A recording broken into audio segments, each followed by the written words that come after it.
Okay.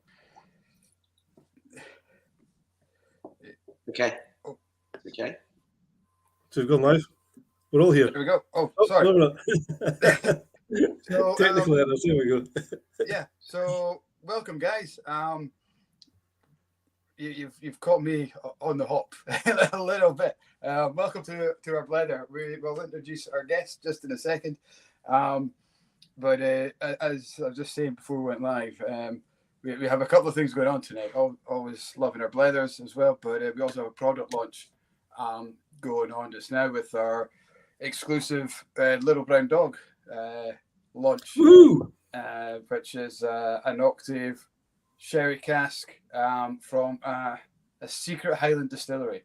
There is clues on the label. I don't know if you can see that. Maybe not. Look at the picture on the website, and you'll see clues as to what the distillery is. But we can't tell you, but you can find out. So that's going on just now. So we were trying to get that live, as well as chat to Nick before coming on. So yeah, You need a producer, Mike.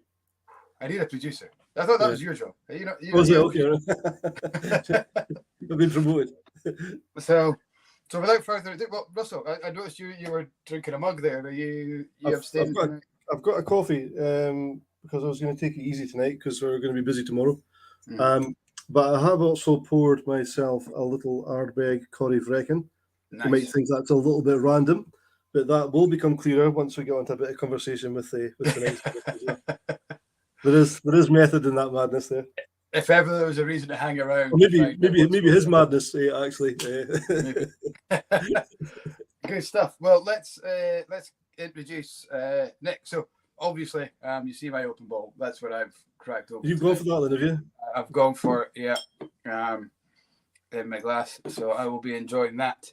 But only one, because as you say, we're busy tomorrow. Driving down to Glasgow tomorrow for a gin festival, Gin to My Tonic, with our Foghouse brand. So I will just be enjoying that one. So yeah, let's introduce Nick and get to find out what's going on with him. There we go. Oh, howdy. How are you? I was very excited because I wasn't on the screen and now I am. I forgot to say what we normally do is take our guest off while we do the introductions. I did say that to Mike. You did. So yeah, you're doing the producer role, so you're born for it.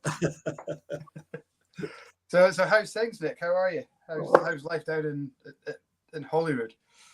Yeah, it's good. I just back from London this morning. Was down with the team. We had a bit of a dinner last night, but things are good. We are laying down stock. Casks are being filled. The warehouse is more full this year than it was last year, and we're having more wood turn up and all those kind of good things. I mean, we're flogging the distillery as hard as she can run at the moment.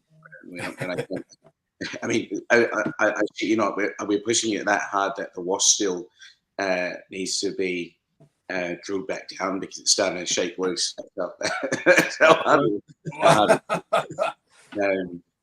Which was an interesting conversation when Mark said, "Did you realise that the wash still moves?" And I was like, "Why? Why are we having this conversation right now?" But it is what it is. We're on a small kit, and that when I came into the business, we're just mashing 3 days a week, or 3 mashes a week. So it was a morning, Monday, Wednesday, Friday. Now we're at 12.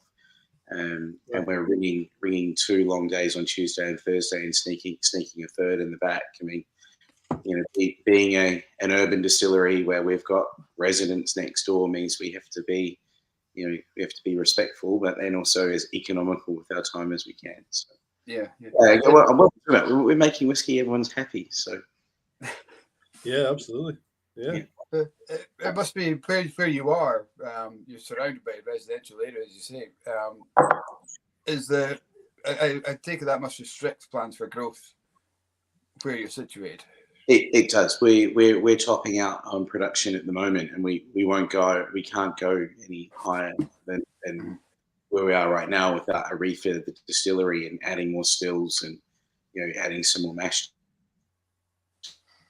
Yeah.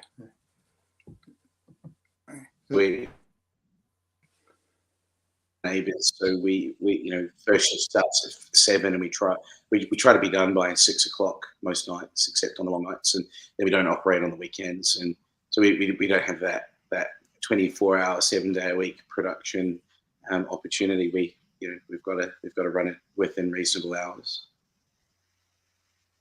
Cool. Yeah, it's quite a young kind of vibrant team you've got there as well, isn't it? Everyone seems. I was down as part of the Whisky Ambassador Advanced course, April I think it was, and it's a pretty exciting place. Everyone's really enthusiastic, quite a buzz about it, and everyone was younger than me anyway who was working there. Mate, everyone's younger than me.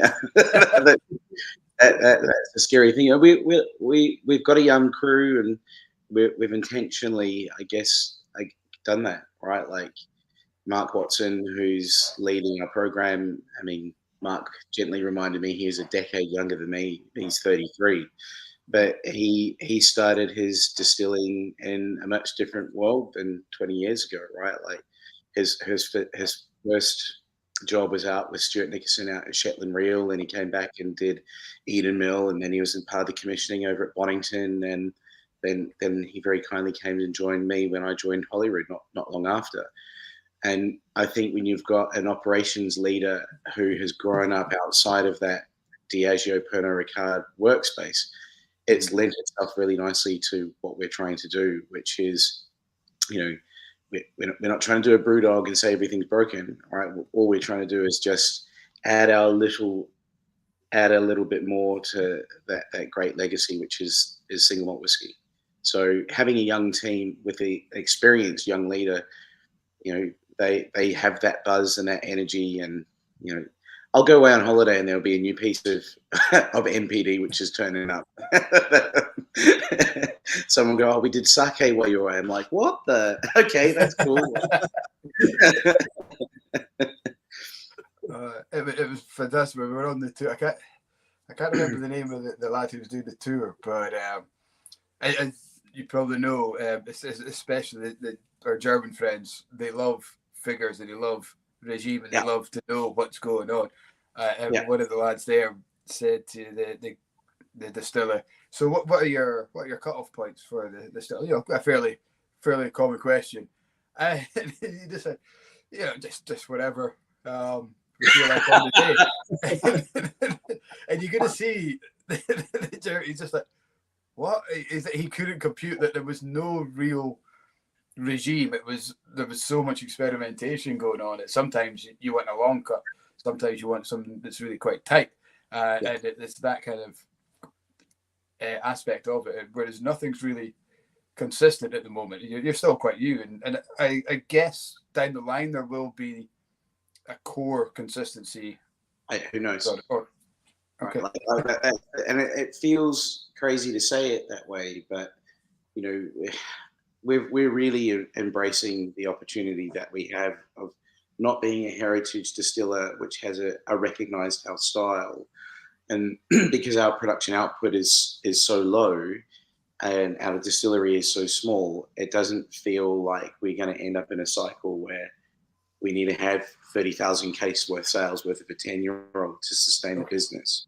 So when I look at that from like a business perspective, it goes, okay, well, here we get to act more like a craft brewer, where let's go and examine the things that we're really passionate and interested in, and everyone else come on, we're all happy to admit we're whiskey geeks. We're on the show right now, right? So there's all those little things that you wonder about, and so we just try and examine them. Now it's not really done in a craft way, like it's very scientific. So we'll mess about with people and say, yeah, we don't know our cut points. Of course we know our cut points, but they change all the time because the recipes and the information change, right? So we focus very much on brewing and raw material, and we build our building blocks into 3 parts. So we've got heritage malt, specialty malt, and then we look at the role of yeast.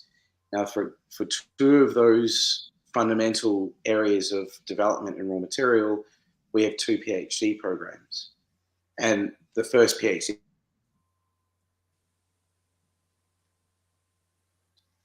everyone's frozen. No, okay. Was specialty malt, which is specialty malts and brewers malts, right? So they've been roasted for flavour for brewing, and we were struggling to find the flavour and sensory that we thought we would get. So working with our PhD student Ratelli, it came back that we were cutting too high. So now when we're on specialty, we know we've got to cut under 60. Otherwise, we're not hitting the flavour compounds that will make up that raw material. Now, even saying that to like our brother and sister distilleries and heritage distilleries go, we're going under 60. They're like, we just couldn't do that. We couldn't go down there because you're just in like faint hell when you go that deep. But the way that our kit's set up, we can play that way. So does that make sense? Yeah, I mean, absolutely. I mean, I guess for me, I mean, and I know I read an interview you had with somebody else recently where the no core range idea came out, where that's kind of going to blow a lot of people's mind that you're not going to do that, and the way that you're kind of presenting the products that you're actually making, it's quite difficult for the old school people to actually get their head around. But that doesn't mean to say you can't get your head around it. It's just if you want to get your head around it, you will. And I suppose it's one of the things that maybe you're going to have to do more than anybody else is a lot of explaining until people get it. Yeah, we will. I mean, you referenced the old school. The old school has just learned whiskey in a specific way for a longer period than the rest of us. Yeah. And what's been quite interesting is, when we've got younger whiskey fans coming through and we tell them what we're doing, it's easier for them to make that switch because we say, okay, well, this is what we see from the heritage distillers. This is why we don't work that way. And, I say right now we've just got Lego and we're building all the little blocks. All right, we're doing all the blue blocks this week. Next week, we're going to do the yellow ones. And eventually we're going to start putting them together to see how they work. There's nothing in our mindset that says we won't have a core. But I think that in the fullness of time, the core will just start to reveal itself as we start to learn what happens with heritage malts, what happens with specialty, which yeasts work in which way. And when we start to layer all of those components across each other, what is it that really starts to resonate? Yeah. Awesome. It's exciting. You look like your head's hurting right now. I mean, I guess it's that way. I mean, the thing is, the old school, the school's not that old in reality from a single malt point of view. No. But we've quickly gone down that road of you must have a 12-year-old, you must have a 18-year-old. Really old whiskey is fantastic. It's taken a while for people to actually accept young whiskey, non-age statement. But that's really kicked in now, and people are. I mean, I'm more than happy to drink 3-year-old, 4-year-old, some of the best whiskies I've had, even 6-year-old. And I think that's people are starting to begin to gradually accept that a lot more. And along the lines, I guess, as well as accepting a lot of the independent bottlers that are around as well just now, which would have been viewed with a certain amount of suspicion. So the market is changing. So there's certainly room for this, for the excitement of experimentation, and to see where that's going to go. And I think Russell, like, as long as we're very clear, like you said, we've got a lot to explain. As long as we are able to tell our why, and we can show people and say, okay, this is why we're looking at these heritage malts. One of the things that we're seeing from things like Chevalier or Maris also, Plumage Archer, is we're starting to see texture. Now we don't have the deep science to back up what we're seeing in sensory. We see it in the new make, and that's why Mark's starting his PhD in January, so we can start to back up what we perceive we're seeing with the actual science, so that when we start to have all of these different data points of information go out from the distillery into maturation and then carry on their journeys, we're able to unwind them a little bit and go, okay, right, if we want to get like really thick mid palate on our whiskey without the use of age, we can go to Chevalier, and we can put that ahead of maturation. So all of that is, we're just thinking of really how we can design our flavors and then let them rip. And some of them are going to work, and some of them are not going to work. And there'll be an end point to that learning, and other pieces will move on. I mean, just reflecting on where we are now versus last year. Last year, we were still very much working through individual components. We were working through chocolate malt, black patent malt. This early part of the year, we were working through Vienna and Munich and the German malts. Now we're at a place where we're starting to put those, for all intents and purposes, starting to do mash bill recipes, but with different styles of barley, whether it's 15% Chevalier, 20% of Marisotto, 10% of a specialty malt, Laureate and Go. And then on top of it, we're putting in our yeast ideas, mostly focused on brewing. And we can just see that the information that we're getting back is we're getting more layered nuance and flavor in our new makes as we start to combine these things. So, the next great thing is to see what we will see in maturation and how they come on. Yeah. So, I mean, this will bend some people's heads, but we've been through 60 recipes so far this year. Last year we got through 30, and for a lot of people, without that explanation, they're like, "That's just so crazy." And we're like, "These aren't big parcels of stock at this point in time. Yeah. We work our way through them. We're not filling up warehouses of each one. We're just trying to get another data point and another data point and another data point and see how it works." You're at a fantastic. You're in a fantastic position where you can actually do that. You're not bound by a distillery style. Your branding's not all kind of set in stone. So you've got that ability to kind of do that. Yeah, we're really lucky that the customer now has a level of knowledge that you can have that conversation with people. Now, we didn't have that 10 years ago, right? Like I said to someone the other day, the last person I had a conversation with about single malt versus blend was my mum. That was it, like a few months ago, because of Woven, right? Like I'm doing my little blend business, and she's like, "Tell me what's the difference between a blend and a single malt?" I was like, "Okay, cool. I've been prepping for this for 20 years, Mum." Yeah. But for others, you can sit down and say, "This is what we're seeing, and this is why," and that information just goes straight in, right? It's not a meltdown. So yeah, absolutely. Yeah. So how did you get into the industry then? Where did it all start for you? We should have actually said what's in your glass. We never actually asked you what was in your. I got two glasses on the go. Actually, I got my first one and my second one. Well, no, the first one's actually this bad boy. Oh, nice.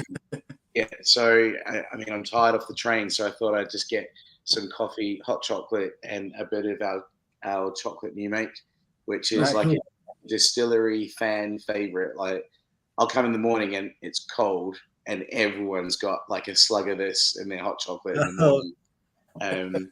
That's a nice little yummy thing to give you a boost. But in this, it's our soon to be released kind of core range, first continuous expression for Woven. So this is super blend, and we've just started blending across borders. So there's, we found some Irish malt, old malt and single malt, grabbed some malt from England. Our friends at St. Killian in Germany sent us a lovely Banyuls cask, which we blended in. So, it's just more shenanigans. Yeah.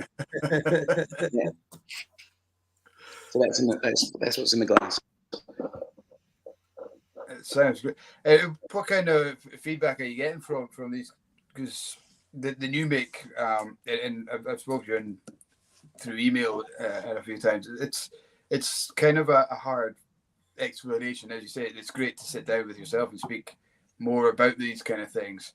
How do you get that across to people that to say, look, this is the different? Do you do it as a side by side lineup with the four different new makes, or? That's coming soon. So when we went to put the new makes out, like I talked to Mark and I was like, how many new makes bottles do we because we just thought it'd be a little nice geek thing to do on the side, is have it available. Mm-hmm. And he said, we'll just run off 500 bottles and that'll be it. And I was like, yeah, sweet, 500 done. And then the first barrage of orders came in, and we're knocked back for 5,000 bottles of new make. I was like, mate, you better get busy, and I've got to order some more glass and get a bunch of labels. And they go out to those markets like Japan, where you have that level, in Germany, places where you've got whiskey people who understand and want all of the knowledge knowledge that we put on the label, right? So I finally got my shit together and got some miniatures, and there will be like a little 4-pack with a tasting video that will drop in the next 5 weeks, so that you can do a side by side, and you can load it up on YouTube and sit there with Mark for 20 minutes and go through it. So, I mean, this series was our first one, the Brewers series. We've got a second series coming shortly called Beer Brauer. So Beer Brauer is all the German malts that we've used. Okay. And we've got a crazy project that we just did with Dave Broom and Arthur Motley called Bub. I'm not sure if I'm supposed to say it, but there's a recipe that they found, which we did with them, which looked at the role of hops as controller for yeast and preventing contamination in kind of weaker fermentations. And that's something that distillers used to do in Victorian times. So they were down there and we chucked a ton of hops into a bucket and watched it all go crazy. So there's all these little projects that we just going to put them out there so that if people want to get into them, they can, and we can just lift the lid on things and have a look. Yeah. But yeah, that's in the coffee mug. Fantastic. And I love the sound of that for the hot chocolate in the morning. That sounds great. Mate, my fiance, she's just gotten pregnant, and one thing she's missing a lot is our our hot chocolate you make at night. I'm sitting there having a good old time, and I'm getting some hard stares. So yeah, it's quite addictive. Yeah, I can imagine there's this air of suspicion every time you make a coffee. Yeah, I mean, yeah, and it's warranted too. Yeah, the air of suspicion. So yeah, before I asked you what was in the glass, I just kind of said, or I asked where it all started for you. Then, so in terms of the industry, where did it all start for Nick? Behind a bar, really. Yeah. Back home, I was at uni. I joined the Navy and really quickly learned that like discipline and following rules was not a really good fit for me. So I left and was trying to do a business degree. And my mates were like, "You should be a bartender. You like getting pissed, and you're good at making drinks." So I mean, it was so crazy back then. Like, there was no social media. I wrote a letter to, actually printed and sent letters off to a whole bunch of bars in Auckland City. And he said, "I've got no experience, but I work really hard." And someone actually rang me and said, "Hey, we'll get you in for a job." I mean, this is how bloody long ago that was. But I kind of fell in love with just like making drinks and serving. And I had a dream back then. And I was like, I'd love to open a bar that really expresses like what New Zealand hospitality and our food and drink is like. And then I ended up working at a bar called Whisky, and that kind of dream quickly morphed into I'd love to work in Scotch whisky. And so I ended up working in Australia for Diageo, and every year you had to do a thing where you tell your boss like what your plans were and what you wanted to do, and Diageo would help you. And most people said, "I want to save for home or holiday," and you get a savings plan. And I went, "I want to learn how to make Scotch." And Woosha, my old boss, was like, "All right, Kiwi, well, we better figure that out then." And it's like, okay. And then I got a choice of advice of going to Kentucky or coming up here. And it was a no-brainer to come up to Scotland. I mean, New Zealand and Scotland, there's a lot of connections between our two countries. And Mum's grandma was from up here, and I was trying to be a tough guy and drink Lafroig in front of my mates, and I was just like, "Yeah, I've got to go." So that was it. That was the journey. So I mean, it was crack up. I turned up in 2007. And I was working at Voodoo in Edinburgh, and that fell in with that crew, like Duncan, who I do woven with. I first met him because he's painting the wall at Voodoo, and we ended up bartending. And Pete on that same journey. But I was busy driving my little sales rep car up to Dundee every day and walking into people's bars and saying, "G'day, how you going?" And literally having publicans go, "Is this a joke?" And then I really changed when I got my first role at Morrison Bemore, and so it just got deeper into whiskey from there. But the dreams never changed to build a distillery back home That's always kind of been the plan. And this is, I feel like this is the last big gig before maybe that becomes a reality. Awesome. Things are certainly picking up down under, I suppose, as we say here. Australia and New Zealand, there's a handful of distilleries up and running and going well. Yep. Yeah. I mean, we look at the Aussies and what Bill Lark has done down there, guiding that community and sharing knowledge. And, someone told me there was over 200 distilleries across the country, and a lot of them just trading within their states, but, out there making it happen. I think back home it's interesting. I was home and speaking to one of the old compliance officers, and he was saying, actually, it's been our regulations in New Zealand which have held things back. So for some reason in New Zealand, we'd copied our spirits control regulation from an Australian regulation of dangerous and explosive substances. So the capital that you needed to build an explosive-proof distillery was rather higher than probably what it needed to be. But now that's all starting to change. And we've got Cadrona down there in the deep south, and with Waiheke over in Auckland and Thompson's in Auckland, and they've been going for some time. So I think it's only a matter of time before we see more of those whiskies starting to come up here. Mm-hmm. Super. Yeah, it's certainly, as I said, there's a lot going on. And what would be the main differences, do you think, in would it be climate, or would it be your process that differs between New Zealand and Scotland? I mean, when you look at home, the base is the technical knowledge on how to do things. And also I feel for a lot of young distilleries, the business knowledge is really lacking, right? Like whenever someone says to me, hey, I want to build a distillery, I'm like, how much money do you have? And then fucking triple it, and you've probably got almost enough budget and to make it happen. There's just not that great understanding that how much capital you need to get through so you can actually get to that place where you're getting your way out in the world and people are enjoying it. In terms of the actual land itself, our water is pretty good. It's an interesting old place because up where I'm from, out on the Coromandel, our kind of temperature swing and humidity profile's not very far removed from Kentucky. If you go down to the deep South Island, you're definitely hitting kind of Scottish maturation conditions. But even then, we're climate change is meaning we're getting more temperate swings down there as well. But yeah, it's exciting. Yeah. Super. So I may pick this up when Holyrood. Sorry, I'm going to jump back to you joining Holyrood. It started off as with a kind of all singing, all dancing visitor centre, getting people in and kind of interested in the process of whiskey, but the product at the end wasn't the main kind of focus, was it? It was more getting people through the door, showing them what was happening in a distillery, and you had the shop and the bar and that kind of idea. Then kind of COVID hit and shut all that down.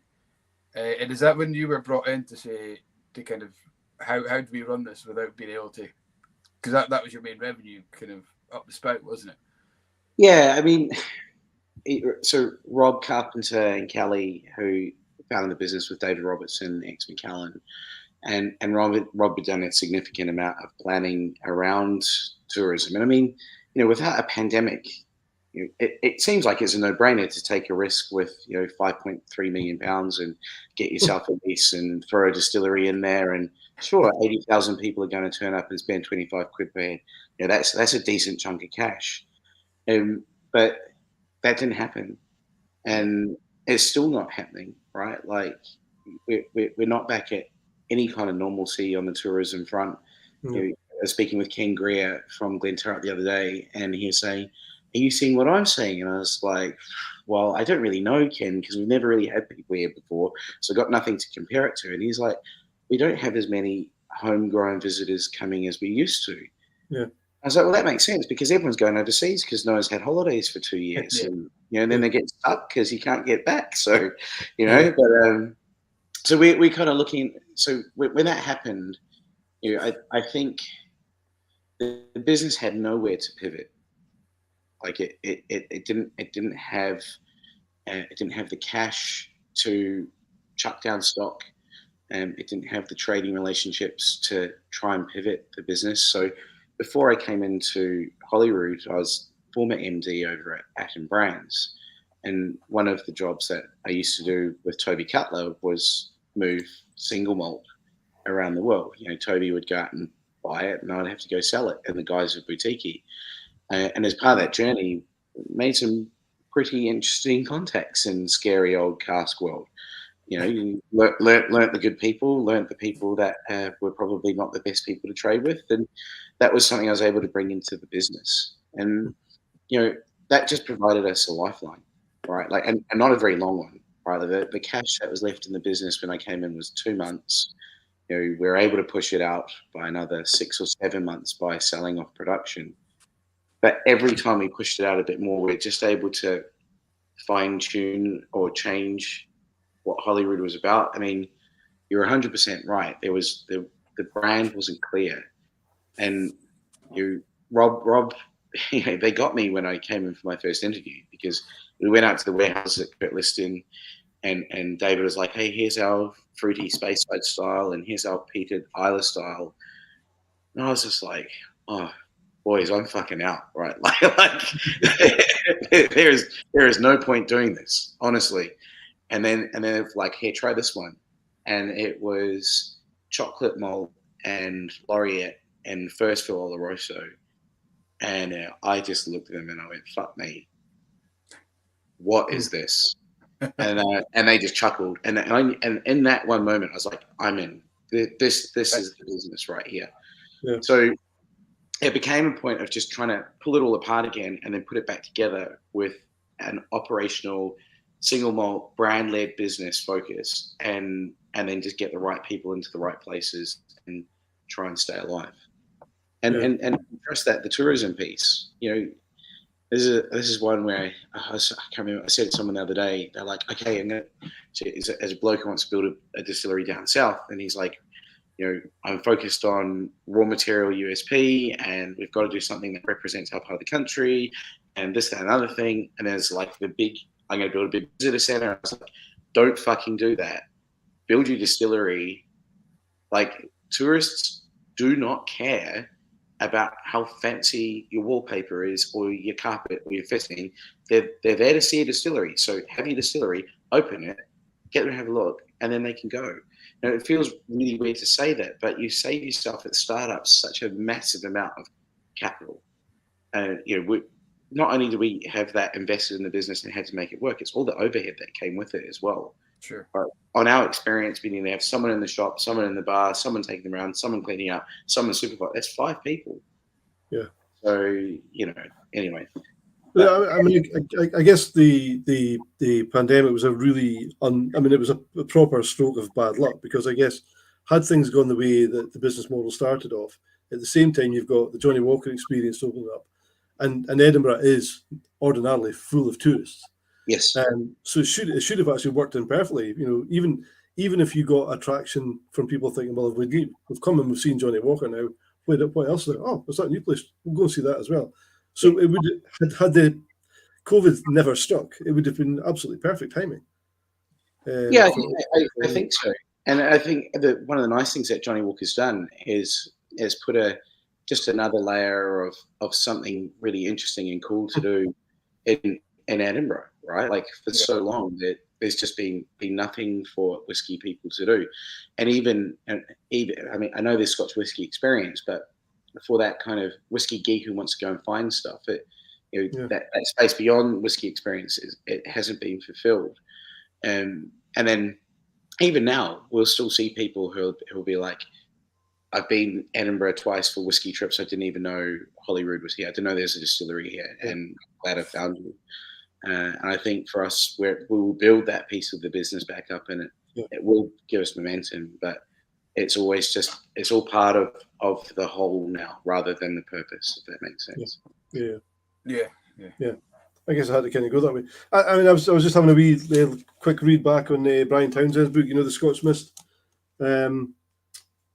Oh, yeah. All the old closed distilleries. And I was just looking in Edinburgh itself. There were 9 distilleries once upon a time.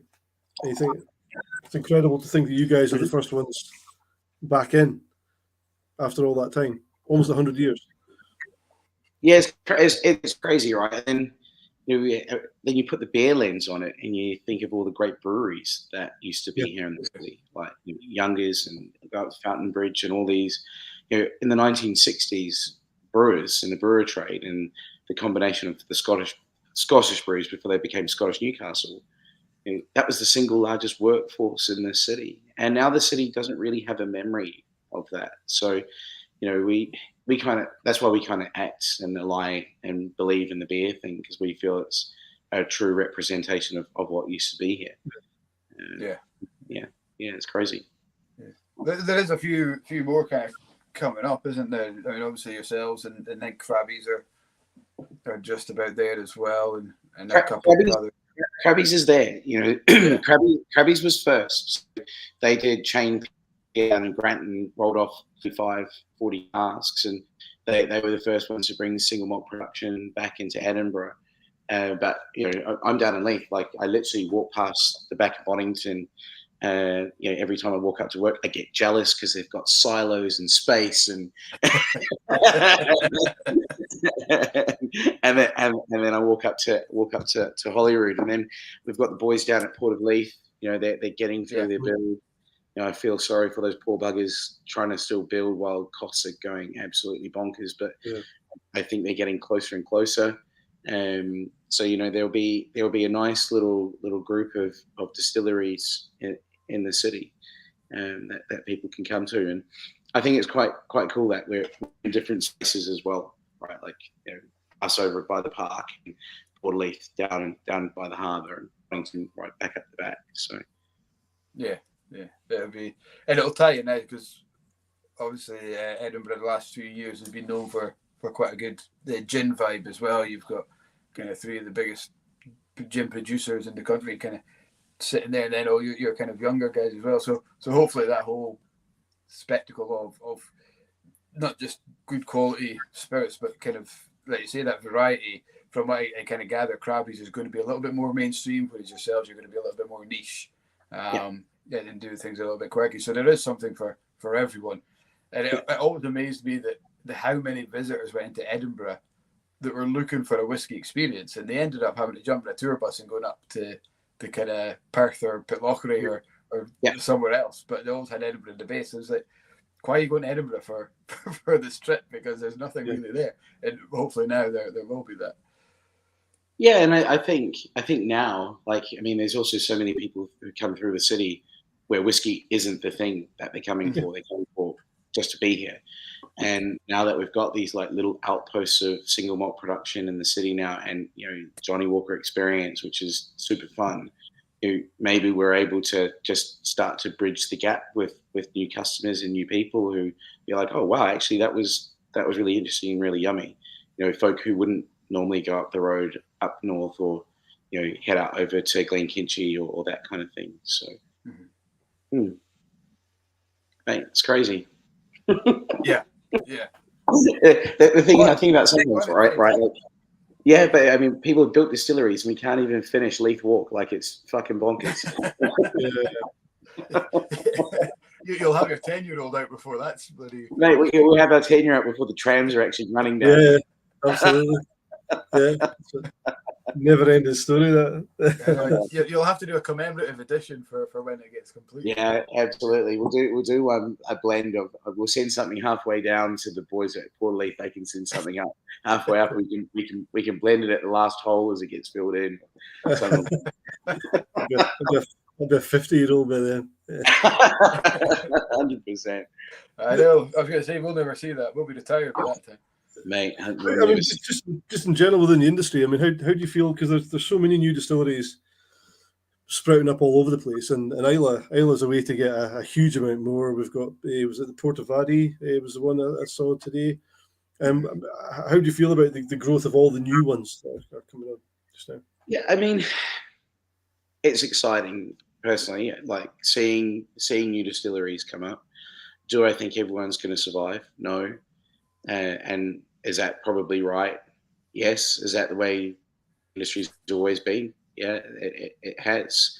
I think what it allows us now is, and this is what I get a little bit militant about it. I'm like, if you're going to be a new distillery, then say something new, right? Like, and really understand what you're here for. There's no point any of us making a poor facsimile of the great distilleries that exist right now, making delicious liquid day in, day out. We're in a time when there are more and more people drinking single malt across the world. So there's more people that we can all play into. I think we're going to hit some challenges, right? We're an extractive industry, resource heavy. Can we justify having all the distilleries that we want to have? That's a really unknown question for me. We're looking really hard at right now on how the hell we get Holyrood to work efficiently from a green perspective. Our warehouses are over by the airport. We have to bring bags of grain in every day. We've got to take spirit off site.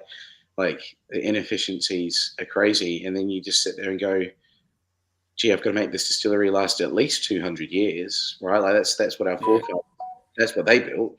So, I'm not sure if I'm answering the question, but I think having new distilleries in a new space and pushing each other to go further, I think that's a good thing. We speak all the time to the Thompsons up at Dornick, and we'll share and we'll chat, and we'll chat through business stuff. We'll share liquid stuff. We've been supposed to have been going for a beer for 2 bloody years, but we never get there. Right? But having people in that same kind of mindset and business space is also really encouraging.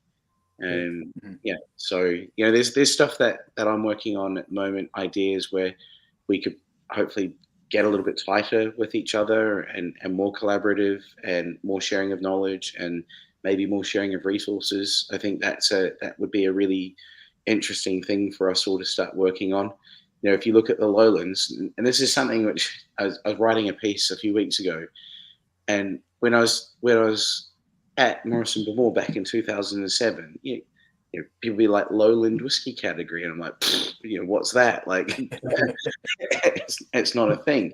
And now we've got I know it's a big space, but we've got the highest concentration of independent distillers, Scotch whiskey makers in Scotland, and that to me represents something that's not being understood or harnessed by us as a community just yet, if that makes sense. And I think if we do start working together, which is something I really want to get off the ground, I think that could be a really exciting space where some magic can happen. Yeah, it is. There's a host of, not just the lowland distilleries, isn't it? It's crazy. It wasn't until the other day we got inquiry for a tour from somebody based in Edinburgh who wants to come over to Scotland and spend 4 days doing whiskey, and it was right. Let's look at what we can do, and then you see everything that's going on in Edinburgh. It's like or the lowlands anyway, south of kind of Perth, and you're like, wow, there's actually quite you hear of distilleries, you guys like Lindores and Daft Mill and King's Barnes and all these guys. You don't realise until you actually look at them, they're all very close to each other. They're all in the same kind of area.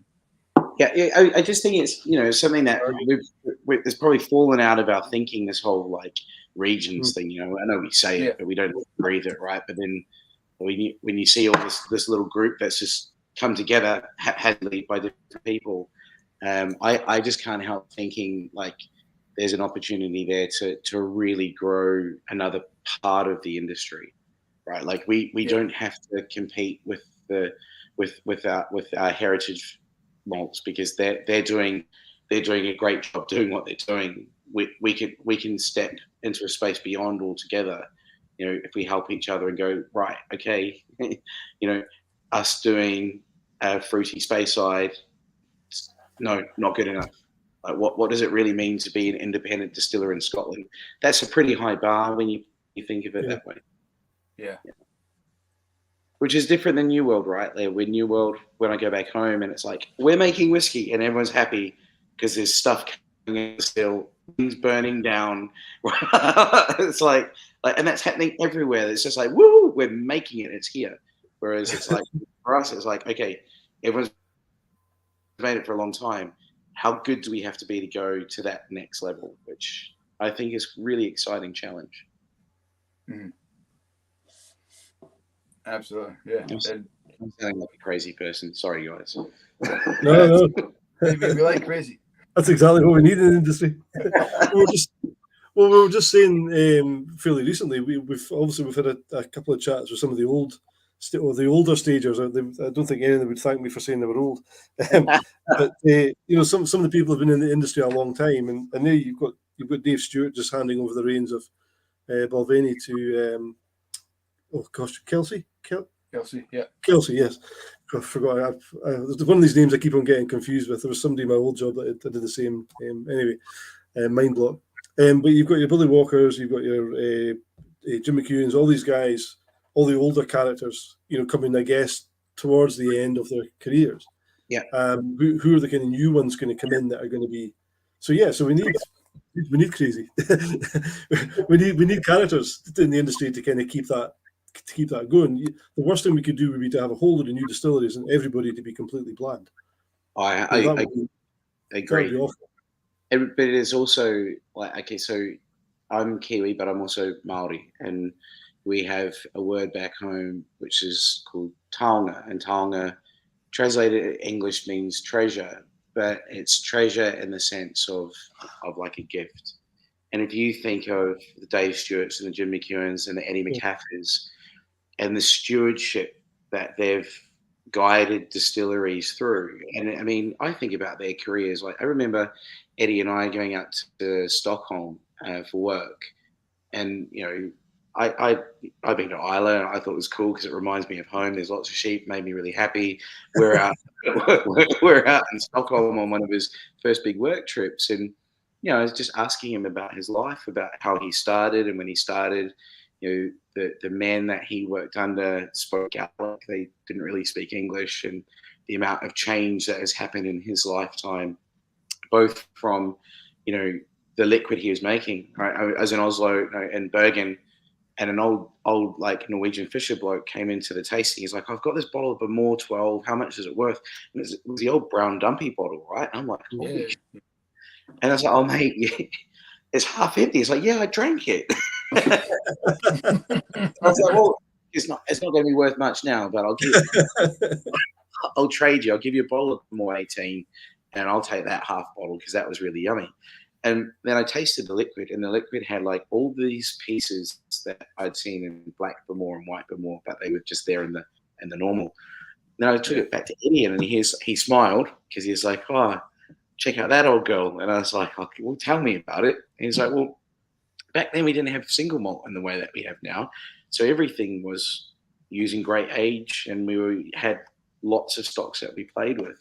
Mm-hmm. And the reason I tell that story is that there were so many stories that Eddie would say of bits of his career up until when he retired. And you just think of the care that was taken to get those distilleries to now. Yeah. And that's why I say there's a high bar for us young producers to step above, because that is our job now, right? Like the Japanese have done a wonderful job of learning more and putting together amazing single malts. It's our duty to push ourselves even harder, if that makes sense. Yeah. Because it does honor to the legacy that we've been given, and we've been given it, right? Like, Kiwi can turn up and do a few sales calls and get into the industry. But you've still got to have some fun and a bit of japery along the way, and I think having you making your hot chocolate in the morning is definitely a start. Isn't it? A starter for 10 with that for sure. Absolutely. Mate, if it's not fun, it's not worth it. It's just not worth it. Very true. Very true. I've actually just realised, and this was not planned because I just noticed it just now. I'm actually drinking out of a Holyrood. Yeah, that was just what I picked. First one I picked up. So there we go. I've just totally thrown myself off what I was going to say. Yeah. Sorry. We're speaking about, you mentioned there about custodians, and we're looking after this legacy, and we have to honour it. it's fantastic, and we spoke to Anthony Wills last week, and we've spoken to guys like Alistair Day, who's created this new brand, this new distillery. So Holyrood is now kind of fitted into this. You said this 200-year future thinking. This distillery is now hopefully going to be around for a long, long time. There's a complete difference to creating something like that and being a custodian. So somebody like Jim McEwen or Billy Walker, Billy's maybe slightly different in that he's kind of reinvented Glenallachie the same as he did with Glenglassaugh and whatnot. But stepping into the shoes and making sure something's consistent and still there and is quality, it must be a completely different mindset to something that you guys are doing, where you're really starting with a fresh palate, a clean slate, and saying, where do we want to go? And obviously, you guys haven't quite figured that out yet, but that's the fun, isn't it? That's part of the craziness of figuring out where it is you're going to end up. It's just a wonderful opportunity that just can't be given up. Even though it is a clean slate and a fresh start, those stewards, those people who looked after the industry, they weren't just production folk, right? Like, there have been great business people have steered these businesses through incredibly tough times, and so there's still that mindset behind it where it's like, okay, this is a business first and foremost. How do we make it stand on its own 2 feet? How does it become the stable thing that it needs to become, so that it gives people work and career and protects their homes and their families? So yeah, I think and Mark has that guardianship on his production. Yes, they do 60 recipes this year, but he's ruthless on the standards that he holds people to. Yeah, we can have fun and we can do sake, but you do not mess about with safety and cleanliness and hygiene and doing things properly. So there are those kind of background lessons that maybe aren't so glamorous, that are deeply rooted in things that we've already learned in the trade and have brought to Holyrood. Yeah, absolutely. And young team as well helps. I mean, I guess you're looking at, if you think about other, Mike mentioned Alistair with Rassay, and the distillery in Rassay has really brought back employment to the island, and it's given younger people an opportunity to not have to leave to go for work and education. They can stay there, they can learn a trade, and they can get involved in the industry. And the Cabrich, the new Cabrich distillery just not far from us here, is going to have a similar plan, where I guess the whole Cabrich Trust is looking to almost kind of repopulate a barren area of Scotland that's been completely depopulated in years' time. So these are great ideas, and I guess somewhere like Edinburgh with a really young, vibrant team is probably the best thing you could do down there, because there's going to be so many young people who are going to want to be involved with it. You would, and it's interesting that you bring that up, because it's something that we are fighting very hard for. And I'm not knocking my young team on because we've got a lot of really good kids there, but a lot of them are coming from, I say we're privileged, but they're privileged backgrounds. Like, if you get to go to university, then you're probably from somewhere which has given you enough love and affection and self-belief to go take on that challenge. We're not in the wealthiest bit of the city. We are on the south side, right next to the big cop shop. There are problems in our piece of town, and we've been trying to recruit local folk from the moment we've been open, and we just couldn't. It was almost like putting a situation vacant, saying, "Are you a human? You can come and have a job with us." And still we weren't getting applicants. So now we're working collaboratively with Canning Gate Youth Trust, and we've built a little apprenticeship program where we'll bring people in for a year, and then they'll spend 2 months in rotation between distilling ops, warehouse, and then brand home, and then they'll repeat the cycle.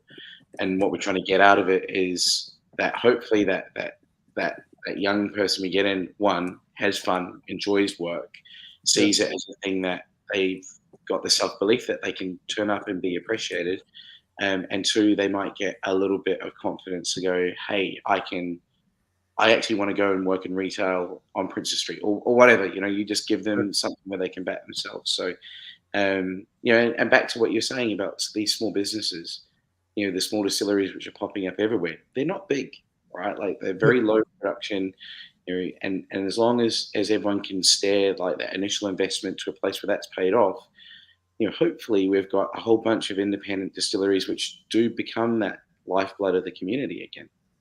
Yeah. I'm thinking about the young folk as well, and I guess it's interesting to say it's quite hard to get people to come in, and I suppose again maybe the lack of confidence in some of these areas for people to come into something that's kind of seems to be bright and shiny might be a difficult thing. But we were talking to Georgie Crawford a few weeks ago, and Georgie's obviously in charge of the new port and Truan over in Islay, and she was telling us that part of the whole project there is to have a mini distillery within the distillery, and they're actually going to use that for apprenticeships. So when people are doing their distilling degrees, they can actually go and stay on Islay, work in the distillery, and do their dissertations in the distillery. And I think that's a fantastic thing. Is that something that you guys would kind of look at doing as well? We've been doing a little bit of that, not as formal, but she's an adult. We're not. Yeah, so we've had a few kind of pseudo apprenticeships come through over the summer. We've had folk come in from. We've had some good friends coming from Copenhagen who've just built their distillery out there. We've had some people come in from Italy who are just finishing education. We had a cognac kid who was doing his studies in cognac, wanted to do 4 weeks in Scotch. So we've been doing bits and pieces of that. I think we will get to a place where we will be doing more of that education, but I'm making stuff up now, but I have a feeling that will probably come from within our team, if that makes sense. But well, rather than make some more stuff up, you can tell us a little bit about why I've decided to pour myself a Corrie Vrecken tonight. Do you know the story, Mike? I think I have. Yeah, I think I know this one. Yeah, mate, it's a great swimming spot. Yeah, yeah, it's really safe. Yeah, look, me and my brother. There's 4 of us boys, but there's 2 of us up here in UK, and he was also working at Atten, and we both love a dram, and we're from a bit of the coast in New Zealand where it's surfing and swimming and fishing. That's what you grow up doing, but we were living the London life and feeling in our late 30s pretty heavily, and I was looking at him and he said, oh, bro, we've got to do something. Like we weren't playing sport anymore. Going to the gym was really boring. I was like, mate, let's do this. Let's swim the Corrie Vrecken. That'll be a good challenge. So we swam 50 meters at the local pool with just gas. Like he was smoking at the time, right? Like he had to give up. But we just set it as a challenge. And we're really passionate about ocean conservation. So it went from let's swim the Corrie Vrecken to let's do a little bit of a fundraiser. And then we thought fundraisers were boring. Let's smuggle some whiskey across the Corrie and then send it back and get it vatted into a bottling, and then we'll sell it, and then we'll make some money, and it can all go to Sea Shepherd. So that was kind of. This all happened in a pub, right? This is all the best ideas happen in a pub. This is all pre-swim. So, and then we told people that we're going to do it. Then of course you've got to fucking go and do it, don't you? I've got our last one here actually. So we did. This isn't a setup. Oh, cool! Oh, brilliant. Nice. Yeah. So there's us drowning, and there's the Witch of Winter, washing her blade in the Corrie. So it's not a crazy stretch of water in terms of distance. It's a mile point, right? And we swim pretty hard now, so we can smash a mile. That's no worries. The tricky bit is, of course, the current. So you don't get to swim when it's a whirlpool, right? No one does that. That's not very smart. But at the far western end of the Corrie, there's a fin of rock that comes up from 90 meters. And so as Jura and Scarborough form like the Corrie Vrecken channel. So when you're on the moving tide, what happens is the water moves in, and it hits the fin, and then it starts to whirlpool. So only at its highest flow and ebb do you get the whirlpool. But if you are on like neap or peak tides where it's slack, what happens is you don't have enough current for it to rip around the rock. So you get these little kind of undulating currents that then go all the way down the channel. And so you've got a 45-minute window to get over. And the reason it's 45 minutes is that's the amount of time that you've got before the current starts to come up again. And then you've got two boats. So you've got one boat, which is the main boat that you'll come off and swim off. And then you've got a second boat that will rally around the swimmers, because as you go over, so if this is the current, right, and we're swimming this way across it, here's Scarborough, what will happen is you will hit a different bit of that undulating current, and the swimmers get split. That's the dangerous bit. Because we get split, like a human head in water is just not that easy to see. And there's lots of yachts and pleasure boats that come through there. So when we did it the first time, there was 8 of us, and we were spread across 800-900 yards across Scarborough. Like when yeah, and it's crazy. And when the skipper said, like, okay, we're like, where do we aim? And he's like, aim for the island. I'm like, very specific. The big fucking island is like, there's no point aiming, pal. Like, you just have to get over there. That's your job. And when we got there, I was like, where is everyone? And we're just scattered. But it's a really, really interesting body of water to swim, because you go out and you're tight together as a pack, and that first 500 meters is quick, because you're usually on the back of a current which is bouncing off Jura and it's pushing you, and then you hit the cross current and everything starts doing this, right? So I mean, Nigel from he was swimming next to me. He's a big unit, right? He used to be a big old rugby player. He was maybe about 3 meters away, right? And we're just swimming together. Next thing I know, he's on top of me. And then we got through it. And like, it's, Star Wars, like going through the asteroid field. That's what it feels like. And then you pop up. But it's so cool. Like the water is so clear. Like the visibility is amazing.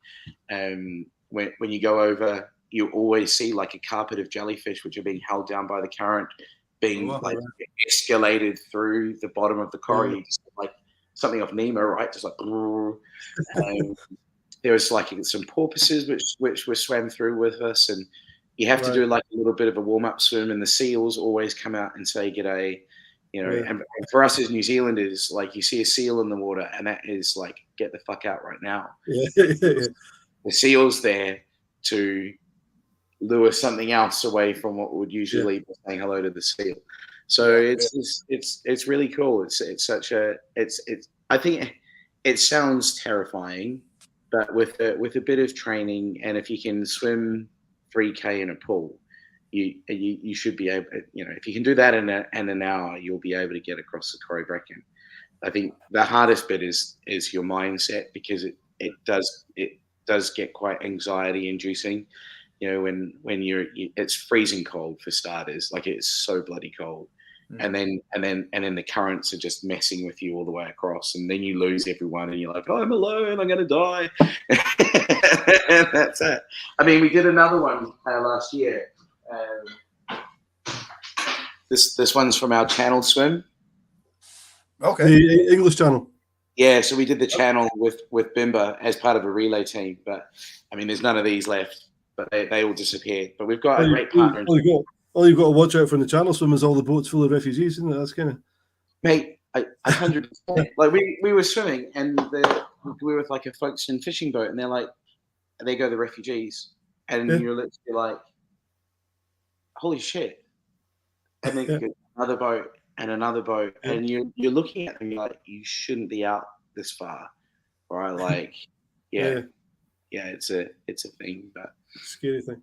It's interesting you say that the challenge is to get across. You've got a 45-minute window to get across before the whirlpool actually starts, right? So I used to run. I don't look like it anymore, but once upon a time I used to do a bit of running, and I did all the kind of hill races for all the local games in this area.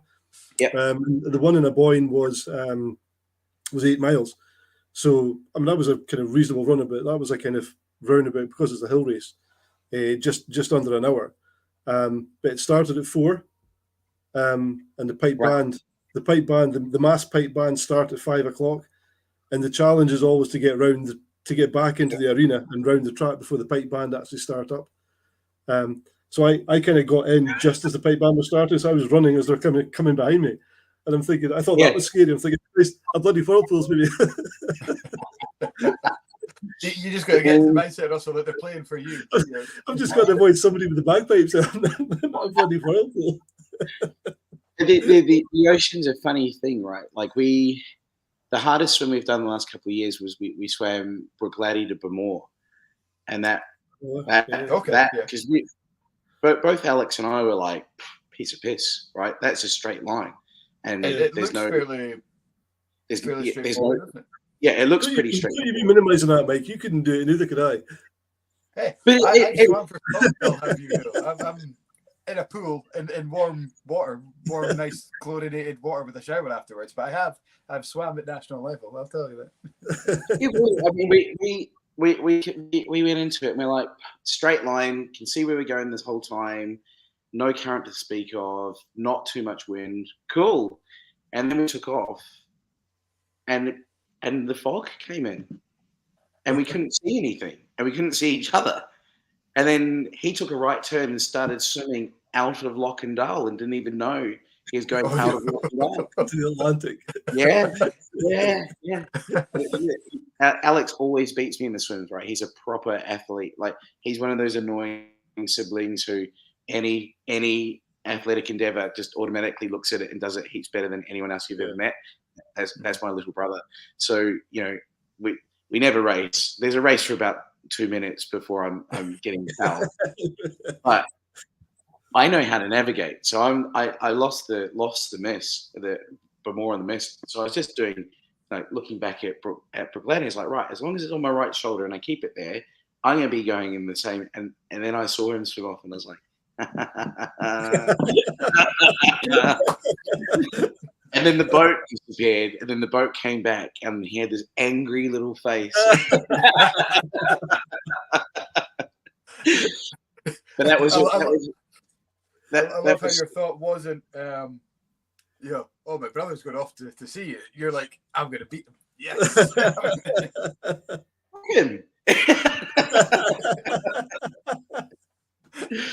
Yeah, we've done so many swims. He's been like, I'll swim with you, bro. Don't you worry. And he's just gone. I'm like, yeah, okay. But that swim was just so tough. It was cold, and and the water was black, and you felt like you were getting nowhere. That was the hardest bit. Like, every time you take a look, you're like, I've gone nowhere, and I'm just getting more and more tired. But we got to the other side, and we had a bowl of Bamore, which we polished off pretty quick, and up to the Bamore Hotel, and then it all just got a little bit crazy. But yeah. Brilliant. Great stuff. It sounds like you've got quite an adventurous streak in you as well. So it's part and parcel of being a Kiwi, mate. Right? Like, you just got to yeah. It's I mean, why not? Why not? Yeah, absolutely.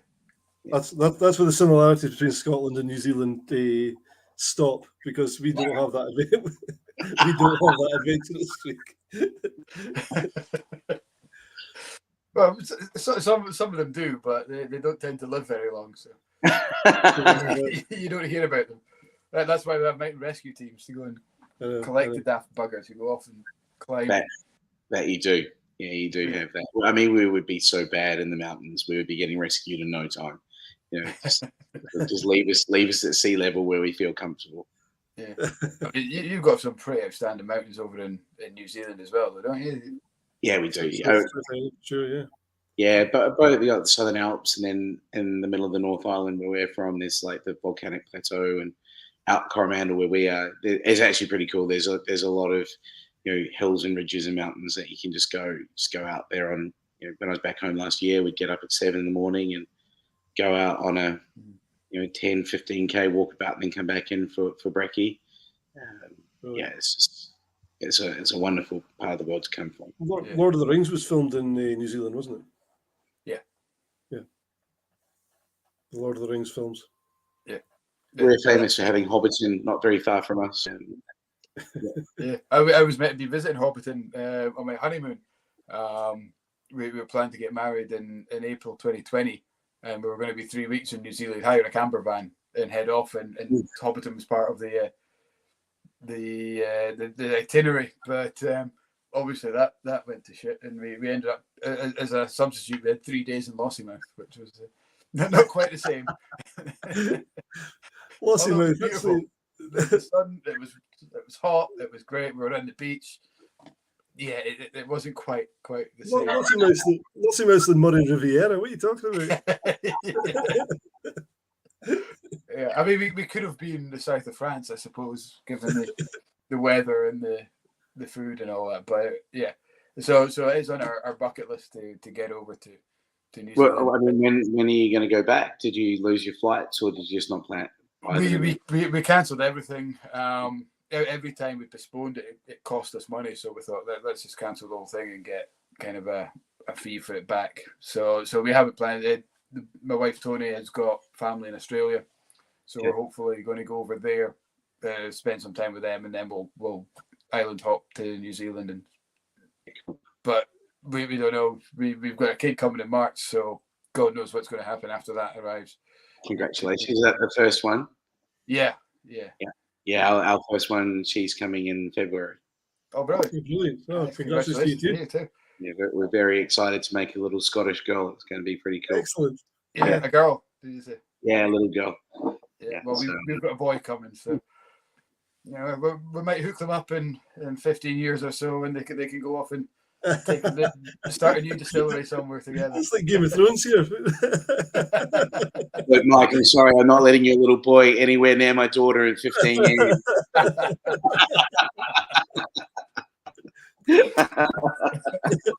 Yeah, they know. The patrols now. That's it. That's the decision's been made. That's it. Yeah. David Muir's on watching on Facebook. He's saying we won't have any money after that, which I'm pretty sure is the case. Yeah. So I suppose change times for both of us coming up. Russell's at the other end of the spectrum. His kids are all grown up and flown the coop and all that. A 30-year-old and a 27-year-old. Yeah. Oh gosh! Wow. Okay. Yeah. I know. I was only 16. Yeah, no, I'm joking. I'm much older than I look. Yeah, it was a quick addition. I was like, oh, okay. So what's next in the lineup for Holyrood? What's exciting stuff coming out? Yeah, we're going to release next year. We'll put something out. So. Mark's just been doing some work, and Rob's been helping him on working through some of the early stock. We've just got stock holes left, right, and centre for the first 2 years, and then most of last year we worked with Berry Brothers and Scotch Malt Whisky Society for that little kind of lifeline. So we've got to try and plot a path through the next 3 years. We were able to release liquid that represents where we're at now, and also last year in the direction that we're going. So we think we're pretty close to that now. So the kind of constraint to release is whether our glass can get here on time. That's the main one. But we should be receiving our mold next week, and then it will be okay. Cool. Let's start to get this locked in. So that's really the big one in terms of like big news that we will go there. Originally we thought we'd release this year, but there's no way we're going to get glass, and also the liquid wasn't shaping up in a way that we felt was going to tell the right story. And we're getting to that place now. So originally all of our laydown was all in bourbon, and we did a bit of re-racking and putting stuff in so we could at least get some layer into into the malt. And I've kind of said to Mark, and he agrees. So we don't want to put out something that people go, oh, this is cool, but it'll be good. It'll be good in 10. Like, it has to be good now, and it has to be exceptional now. And if it's not exceptional and it doesn't say anything about what we're actually here to do, then we're not going to release. Fair, yeah. And I was at his drinking lots of bourbon and eating tacos a few weekends ago, and he threw some of the spirit that we had at me, and I was like, mate, we're not fucking releasing that. He was like, you're too big, and I was, no, I'm not. And then we had a tasting 2 weeks ago, and then he slipped something into the tasting, and I was like, what is that? And he was like, don't ask, just enjoy it, write your notes, let me know. And then I was like, there's a bit of stuff in there. We've got some early peated stuff, which is yummy, right? But it doesn't say anything about the Holyrood journey. And I was like, there's no point us releasing this because we're just putting out peated whiskey. Like, there's not shifting the needle for us. But the other thing, what's this other thing? And he was like, that's what I want to release. And we've got 8,000 bottles. So that will be cool. And in terms of other Holyrood plans, we've got our rum program, which we can't keep up with at the moment. So Elizabeth Yard is where we've got our warehouses out at Kirkliston, and one of the warehouses, Unit 9, was the old Royal Navy rum bond, because Elizabeth Yard was formerly, Royal Elizabeth Yard, and which was the victualling store that served the Navy down in Port Edgar and out in the Forth. So I thought, well, if we've got this, if our mission is to like talk about bringing Edinburgh stuff back, and we've got this genuine piece of rum history that no one knows about, let's just buy some rum casks and throw them into the warehouse. And then we took the thinking a little bit further and like, okay, well, rum's pretty cool because from a raw materials perspective, it's just so broad, like the treatment of raw material. If we start working with wood, with rum and whiskey wood, what can we learn ahead of when we're trying to push our raw material as hard? Like what lessons are there to learn?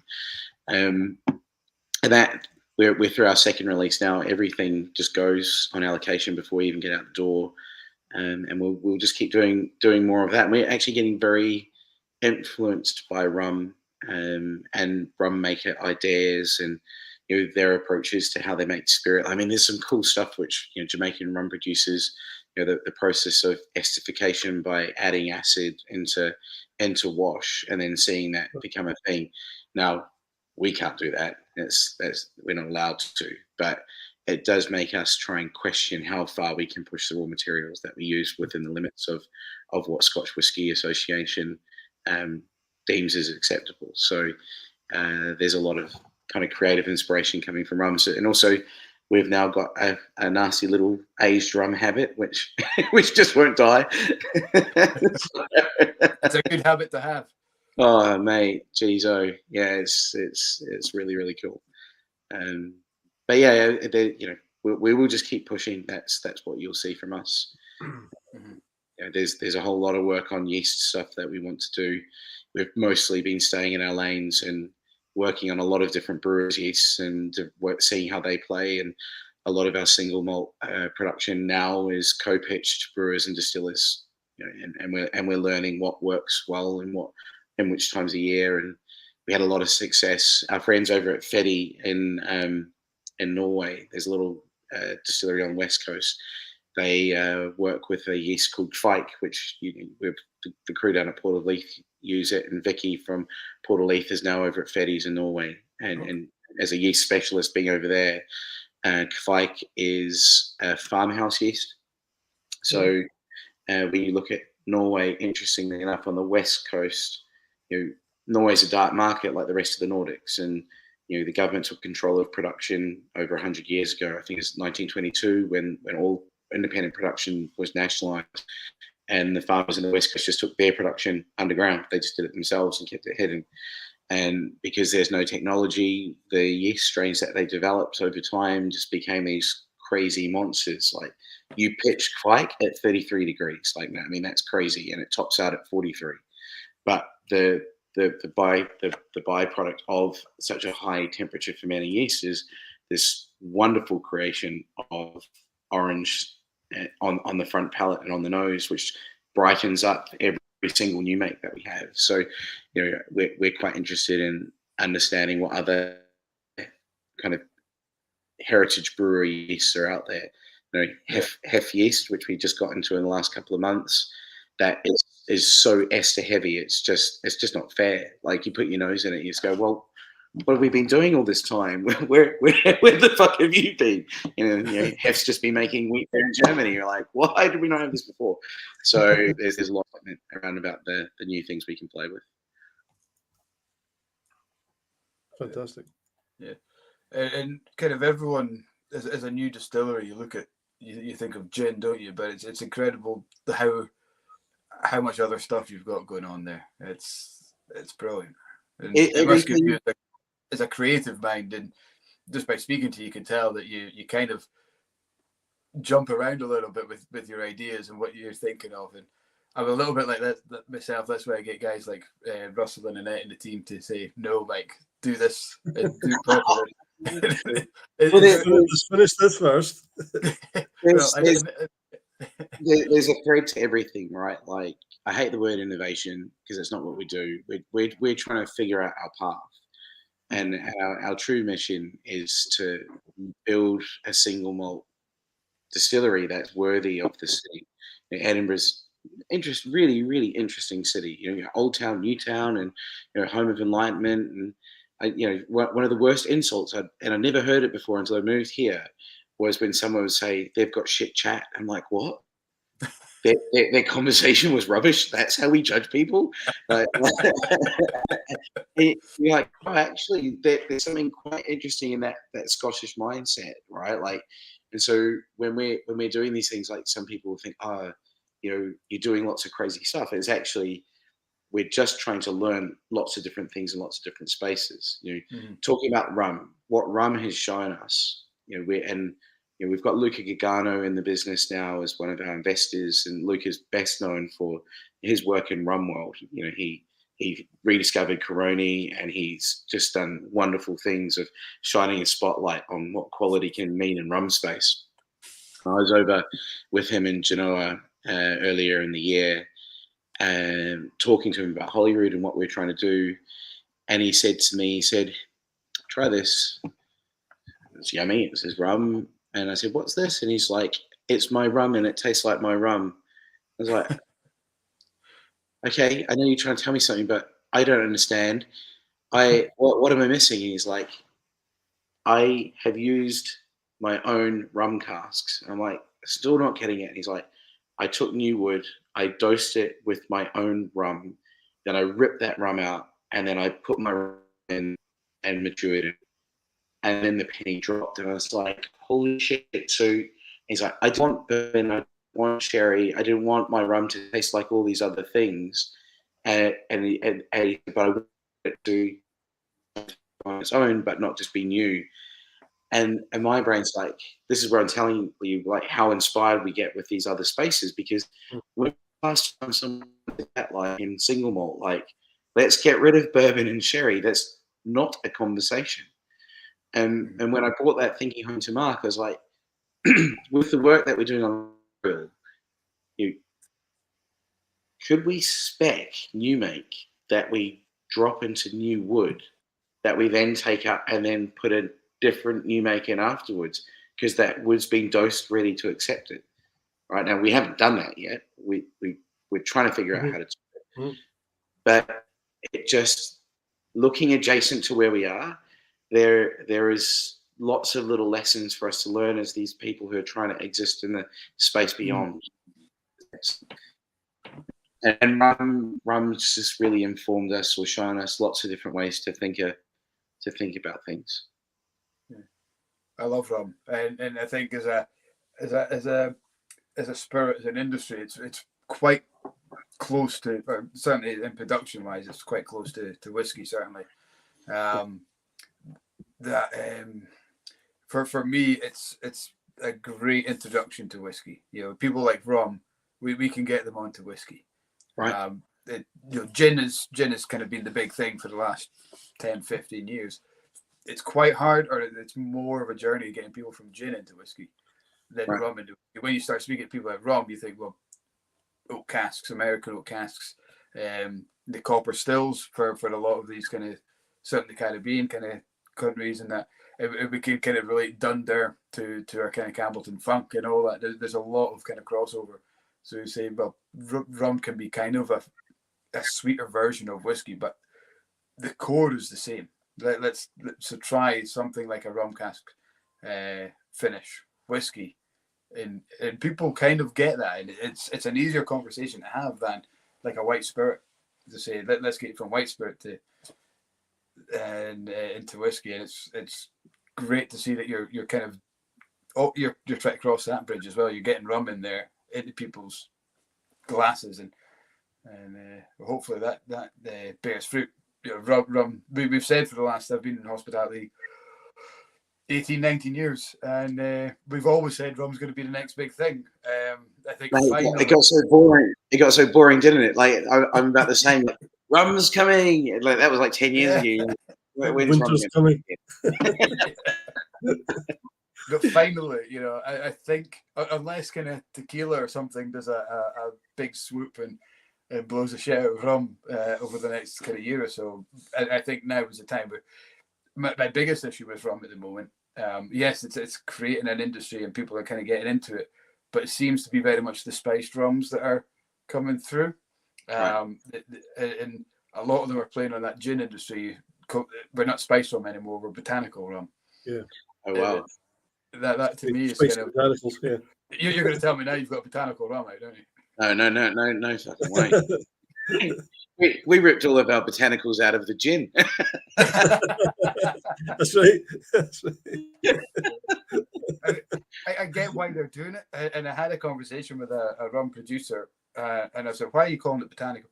And I think his explanation was a spiced rum was steeped, whereas a botanical rum was basket distilled. So you're not steeping a spice, you're steeping a spice rum, you're macerating it before you distill it. Whereas botanical rum, you've got it in the basket, so it's not actually making contact. That was his differentiation. So basically rum gin. I was going to be facetious, but I'm just going to sip my whiskey quietly instead. I'll be facetious instead, yeah. That's just using rum instead of GNS, isn't it? I mean, that's... yeah. But I suppose if it gets people drinking it, if it's a step in, it's the same as kind of your liqueurs, your gin, Edinburgh gin, or whatever kind of liqueurs are on the go. If it gets people into that, thinking, well, I like that, rum. I suppose the whiskey equivalent would be things like Drambuie or Glaive or, Stag's Breath. If you get people drinking it, it's a step in the right direction. And I suppose that's what we're seeing is that growth.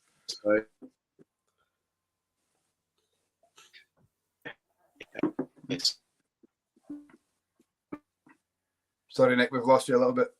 It's magically turned into a percentage. Oh, am I back? I was like, yeah, I agree. Like, there's lots of different ways into these places. I just believe being very honest and upfront of is always this way. Mm-hmm. Stunned silence. They're great. I suppose the great thing about drinking is everyone's different, and you can like grain whiskey, you can like blended whiskey, you can like blended malt, or you like single malt. Exactly in the same way. Yeah, it's there's a lot of kind of focus just now on single malt, but is it the best? Sometimes, yeah, but sometimes you just really fancy something a bit more quaffable, like a blend or something. So. Or a strawberry and cream flavored tequila. Yeah.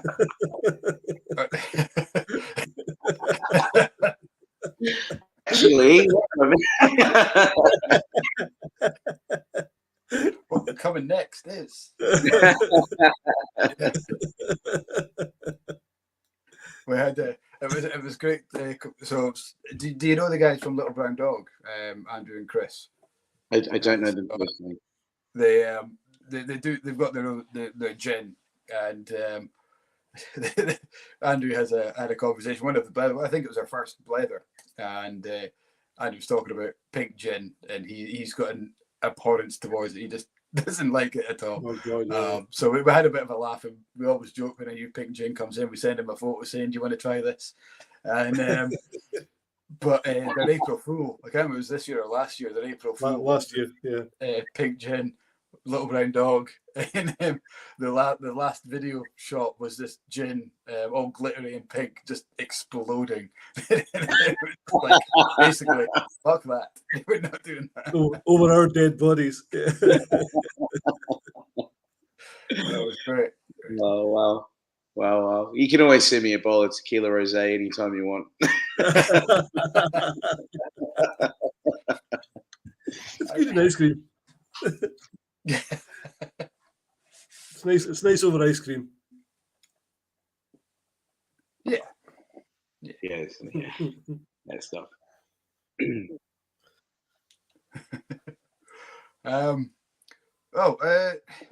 There comes a point where I suppose the conversation comes to a natural lull. Guys, if you're watching at home, do you have any other questions? Because there was one I want to go back, and I think you've kind of answered it. It came on like in the first 10 minutes of chat from Ian Bruce. Is Nick and the Holyrood team concentrating more on quirky quality rather than quantity? Hopefully, Ian, throughout the night, we've kind of answered that. But do you have anything to add to that, Nick?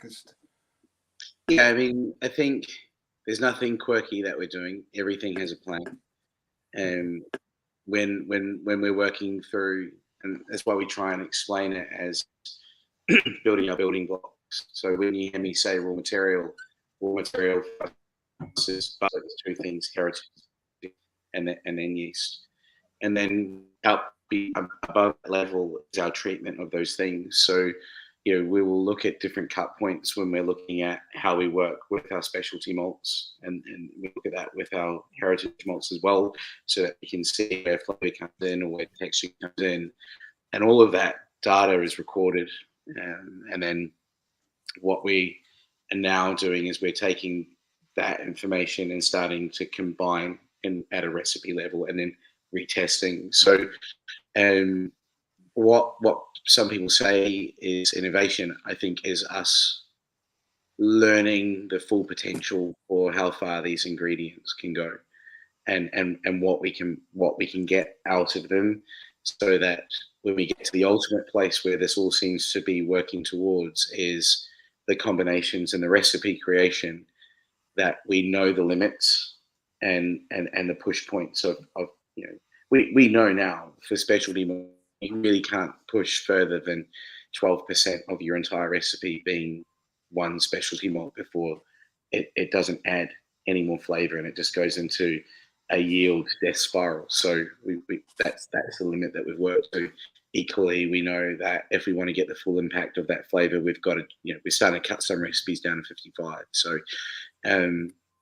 while that is all going like this at the moment, it's being kept in a massive Bible of information, which over time will just start to get pared back. I know that's where we'll end up going, and we'll end up having, if you think about great craft brewers like Pilot Brewery at Leith, right?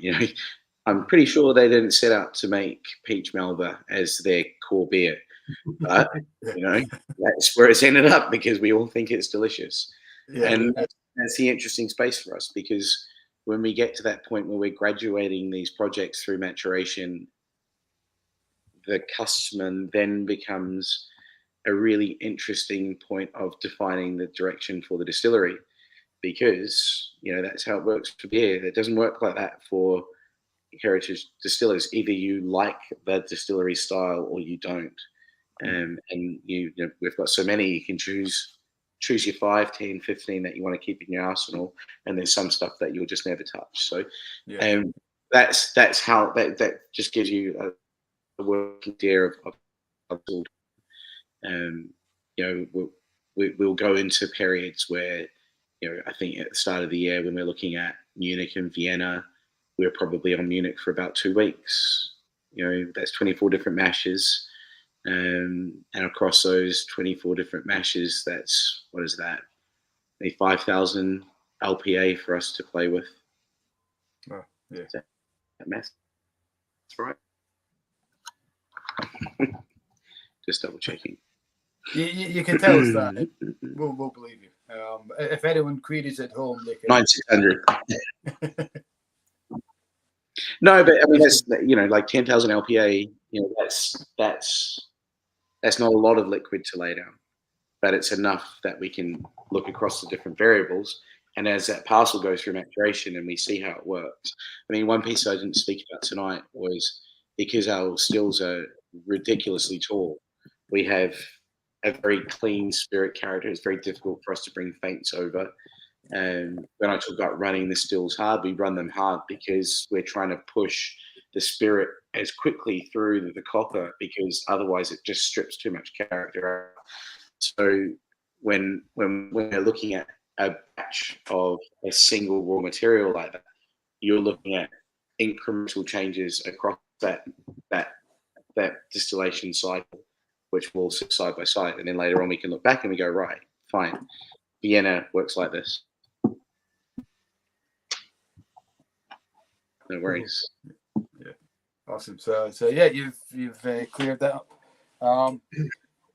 More than cleaned it up, I think. So I'm ducking down because my wife wants the charger, so she's got away with that. So we have. I was going to. So Dave Ferguson has asked, he's watching on YouTube, have you got a whiskey at the moment? Dave, we did kind of cover that. I know you were late to the evening. We spoke about the woven and the blended whiskey a little bit earlier on. So if you want to watch back, you'll find that out. We have got some in the shop hidden away at the moment. It's I haven't got round it. I'm terrible for this, getting wee samples to try and taste and get around to it. So we will. And one thing I wanted to do was speak obviously to yourself on a night like tonight and get more information on what's going on, so we can say to the customers, this stuff is great, this is what the experiment is, this is what they were doing. So yeah, pop in, Dave, and we'll give you a couple of samples of the not only the new make but the woven whiskies, the blended whiskey as well. And we have Neil Trippers on Facebook asking a bit of a cheeky question by his own admission. So do you know Neil then? Do you? No. But it's that's a common question from everyone who comes to the distillery and goes, "Where's your whiskey?" I think we will have spirit for people to try at the back end of next year. So our launch date I think will be in October before we'll be live. I don't want to do a piecemeal launch, so we're going to start trying to ship everything out in July. That gives place. We've got good mates in lots of different markets, faraway places, Australia, New Zealand, Canada, the Far East, out in Taipei and Japan.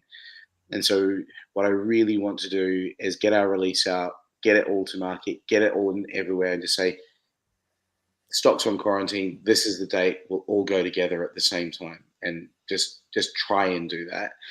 And so then after that, we will have some whiskey in the shop for people to try, and we will likely just roll through having a cask that we'll stuff from, and just have one and just rotate it through something yummy. Awesome. Ian's just commenting there. He's looking forward to getting some of the chocolate you make as a winter warmer.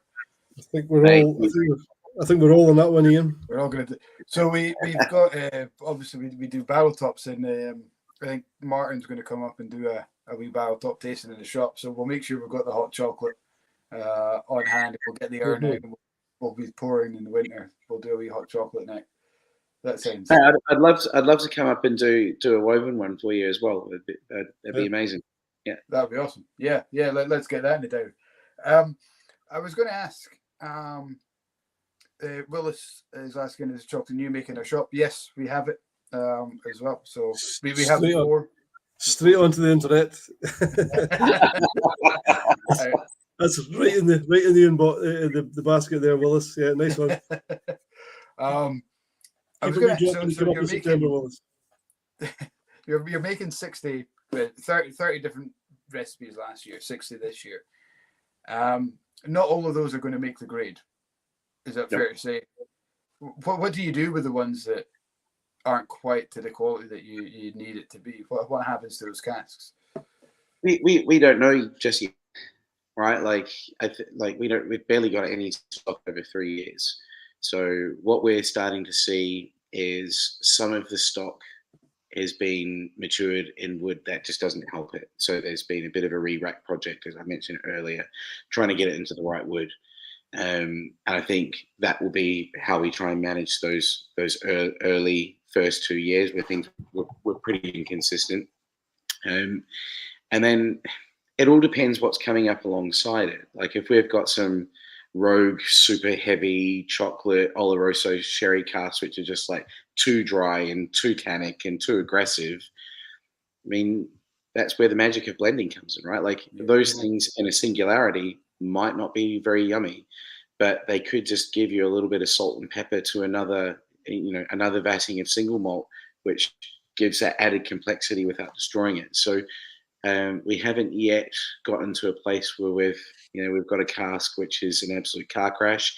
I'm sure there's one that's going to be lurking for us in the warehouse at some stage, and we'll just figure it out. The bit where the benchmark really is I don't want us to ever release anything for the sake of releasing it. Mm-hmm. I'm so aggressively anti that. Apart from, of course, the completion of the tram project.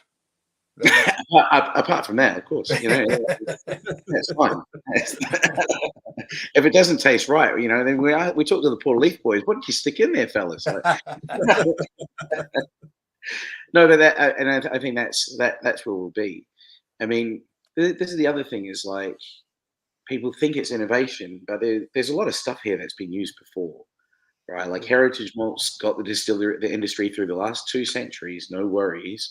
We're just looking back and then trying to figure out if they can offer anything new into the space that we work in at the moment. One of the interesting things that we're seeing with specialty is, the furans which are coming through from the toasted malts. We haven't seen those since proper direct fire distillation. And you start to think about that and you go, oh, right. So here's just another bit of the industry which disappeared over time, which now we're starting to see it in how we're treating raw material. Mm-hmm. So, it's all to be unraveled, where these things will go, but it's not like the raw material we're using is like an absolute mystery, if that makes sense. We haven't gone out and got sorghum and gone, oh, whoa, where's this going to go? So I think there's a pretty good chance that most things will end up in the right space. It's actually quite interesting to think that a new distillery is going to bring us maybe a taste of what we maybe would have once had once upon a time. So almost a new distillery actually creating a bit of history, whereas the bigger industry, all the big distilleries are going with new barleys all the time because they're looking for yield. They're not interested in the old-fashioned flavors.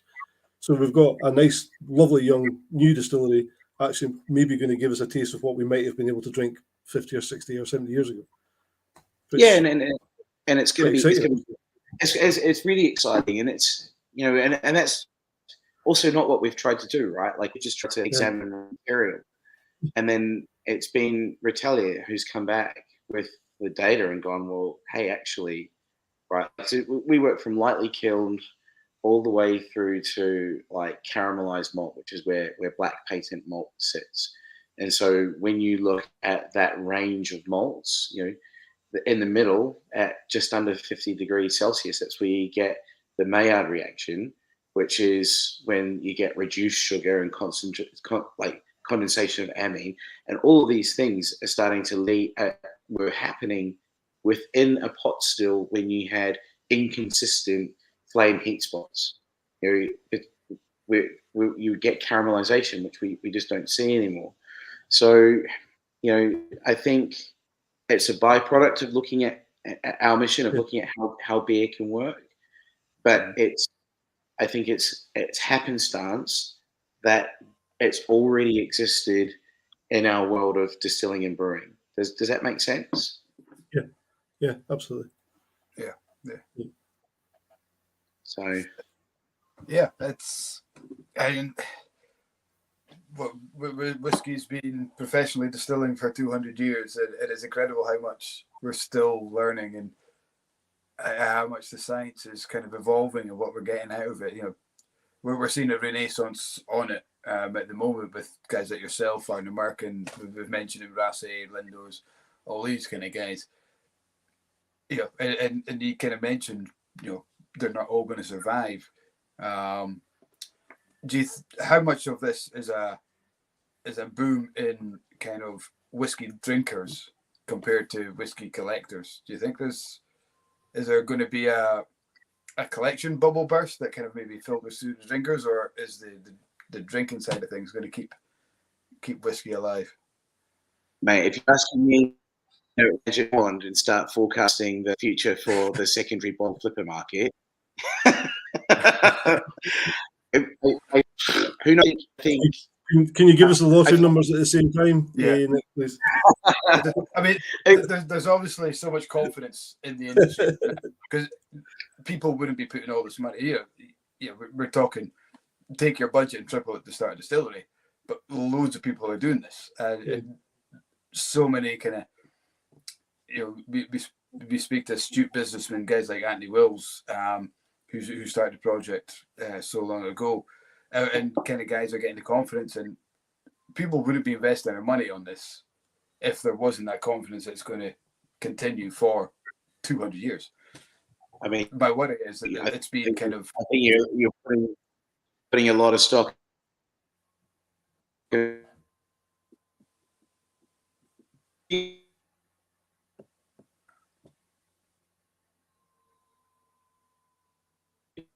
It's sorry, Nick. I'm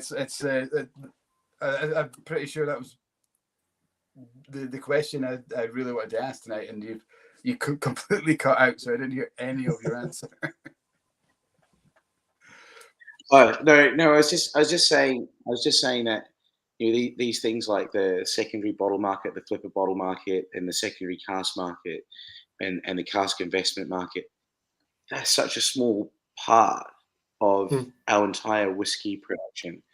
And I was listening to this the other day, and people talking about whiskey investment funds are the death of the industry, and I was like, really? Like, are you fucking kidding me? Like, come on! Like, I really want to see an economic study which actually puts a value or a number of the volume of casks being traded through this channel. Now, the reason I'm framing it up like this is I think the piece that I think a lot of us are overlooking right now, the ability to communicate directly is unparalleled, which means that brand main actions, like I'm doing right now, having a chat with Ian, I'm able to explain to him like our production regime. He can ask me, I can tell him. I couldn't do that 15, 20 years ago. That wasn't a thing. And so I think we're seeing lots of like kind of these macro trends that give small businesses like ours a chance to flourish and survive.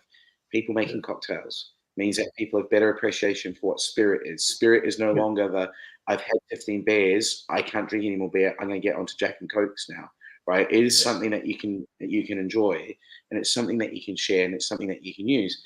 And that entire demographic, which is operating that way, will drink, as we've just geeked out on, yummy Jamaican rums or delicious mezcals or a really well-made gin. There is an understanding and appreciation for that breadth.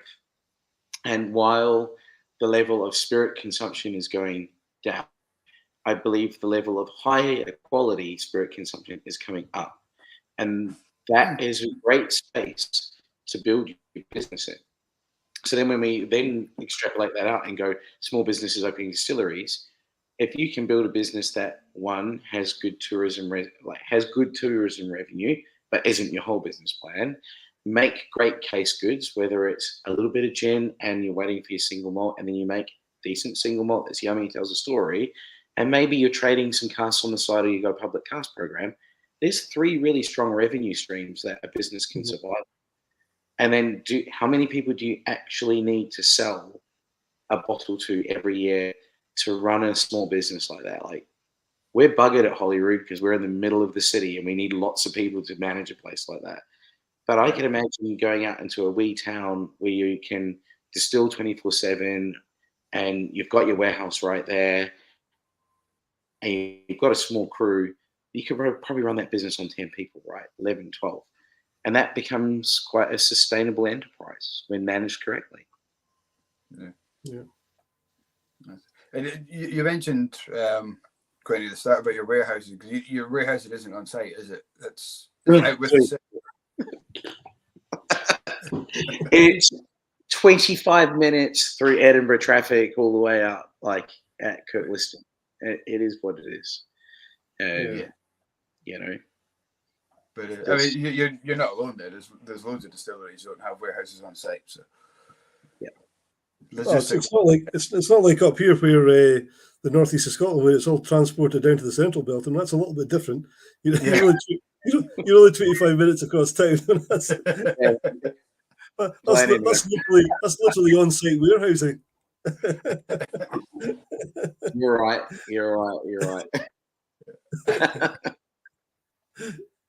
Yeah, but did I answer your question, Mike? Did that make sense? Yeah. I like to have these wee rants about the flipping and the secondary market and that. And my worry is that there's a false economy going on there that one day it's going to pop and then it's going to collapse. But hopefully, having somebody else do that, it's such a small part of the industry is. But that's the bit. That's the number I'd love to understand, because it only affects that small group of people who are tied up in flipping bottles or doing that. For the rest of us, we can, I can just go down to my Scott Mid and I can buy myself yummy Bemore 12 at 30, 33, 32 quid. Yeah. I can get a really, really high quality dram, and that's that's still a big deal for we've got all of us here. We've been in our space for so long. I still remember working at the RSA, which is Return Servicemen's Association. That's our version of the British Legion back home.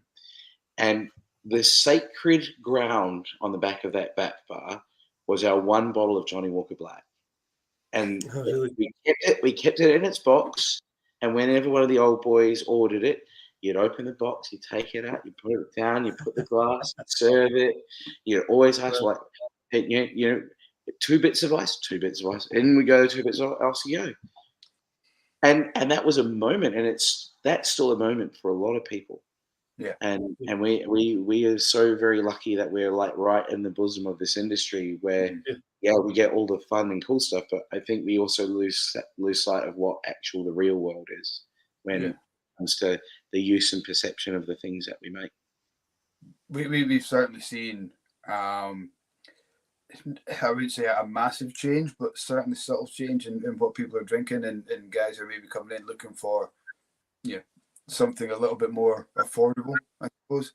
And the blended malts or the blends are something that people are going to try it. They like it. The Adelphi Private Stock, the Berry Brothers Classic Range, GMC, these kind of guys, fantastic whiskies. And I think as the cost of living crisis continues, hopefully it doesn't continue forever, but as things get more expensive and prices rise, these are the kind of whiskies that are going to be that staple go-to drams, and the single malt might go back to being a treat for a lot of guys, a lot of drinkers, whereas they might have these Adelphis in the cupboard at 20-25 quid as their drinker. So we're going to have whiskey for every occasion. People will have a drink, whether they're celebrating, commiserating, or consolidating. It's just what the budget is there for people. So Yeah, I agree, and I also think on that, you start to make choices about what's really important with your discretionary spend. Like you might just, Yeah. yeah. So yeah, it's an interesting old times. We've got Neil's asking another question as well. So he's getting right into the groove of things. Are there plans underway for another whiskey and beer mashup? It was a great event this year, and was it as successful as you hoped? I'm wondering if Neil, if you're not getting prompted by people in my team. Somebody's not doing their job right. No, I've just come off the catch up with Holly actually. So Holly ran the mashup, and it's her kind of remit is events and pulling all these things together. And so there will be another mashup and next year. And we're in the plans and the planning stages at the moment. And we had a good talk about where we want mashup to go. And we always want it to be a celebration of local brewers in Edinburgh. I think that's always going to be a thing. But next year we want to start inviting some new world whiskey producers, some of our friends from overseas, and put a little bit of an international take on it. So when we first did it, it was like new wave Scotch whiskey and Edinburgh brewers, and we thought actually we could probably reach a little bit further afield. So I'd expect us to have some exciting partnerships from crew from overseas, and still, all the new distilleries from Scotland having a bit of a voice. We're talking about distillers versus brewers beer pong as an event. That was that's what was thrown around today. So we're right in the middle of creative planning stage right now.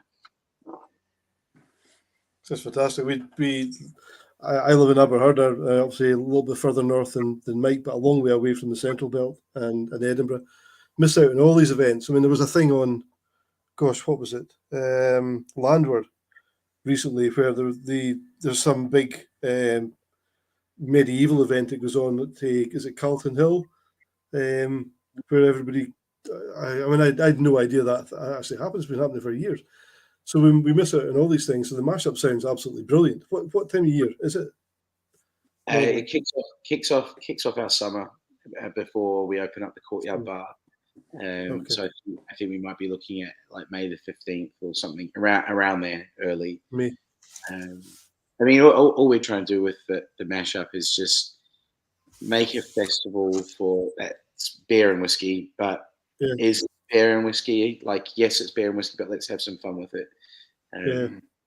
So that's and I've got my letterhousing for next year's one ready to go. Okay. So there's a Bavarian theme to it then? No, I've just got some letterhousing from a wedding, and I'm like, this is the perfect opportunity. You're going to bloody well wear it, yeah. 100%. It's not really something you put on every day, is it? So you need an occasion. Yeah. I just, fuck it. They're sitting there in the drawer doing nothing, so why not? As Neil says, that sounds fantastic. I think, you'll have to have a beer with you when you're down next year. Absolutely. Oh, man. That's it. I know I said I was going to have one of these tonight, but I've kept it relatively well topped up. The chat has been brilliant. Am I driving tomorrow then, am I? No, we're not setting off till 12, so we'll be all right. Oh, okay, we're cool. We're down in Glasgow for the gin to my tonic, so I don't know.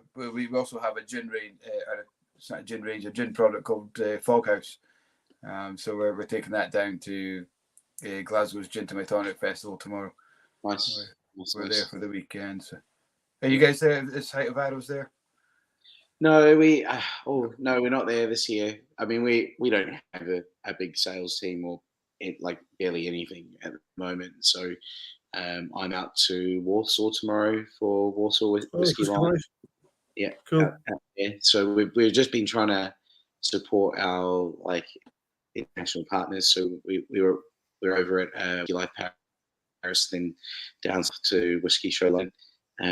and just basically get people tanned on new make spirit and bed in their brains when we say 60 recipes and get tutted at by old blokes who are like, you're like, fucking come on. Give me some whiskey. We don't have whiskey.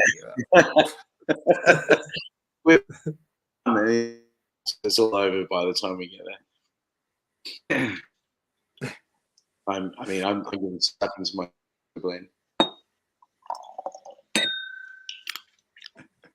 So it sounds like a great. I mean, Whiskey Live is. There's so many festivals now, isn't there? That you could be overall. Somebody you said, how do you choose which ones you go to, and how do you say no? I think we'll say no to a lot just because we just don't have the resource to do them all.